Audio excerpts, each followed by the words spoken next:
वाढदिवसाचा केक आणण्यास उशीर झाल्यामुळे एका व्यक्तीने पत्नी व मुलावर प्राणघातक हल्ला केल्याची घटना साकीनाका येथे घडली।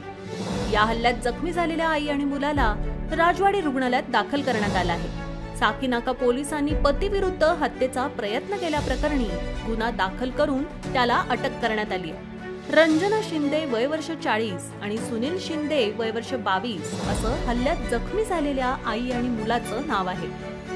साकीनाका सफेद पूल या ठिकाणी रंजना शिंदे यांचे पती राजेंद्र शिंदे आणि 3 मुलांसह राहण्यास आहेत। राजेंद्र शिंदे वय वर्ष 45 हा वेल्डिंगचं काम करतो, तर रंजना ही घर काम करते।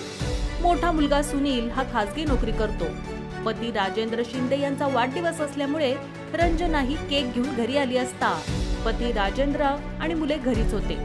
केक आणायला उशीर का झाला म्हणून राजेंद्र याने पत्नी रंजनाला जाब विचारून हाताने मारहाण करण्यास सुरुवात केली। वडील आईला मारहाण करीत असल्याचं बघून मोठा मुलगा सुनील हा तिच्या बचावासाठी पुढे आला असता राजेंद्र याने घरातील चाकूने पत्नी आणि मुलावर हल्ला करून जखमी केलं। शेजाऱ्यांनी राजेंद्रच्या तावडीतून सुटका करून त्यांना उपचारासाठी राजवाडी रुग्णालयात दाखल केलं।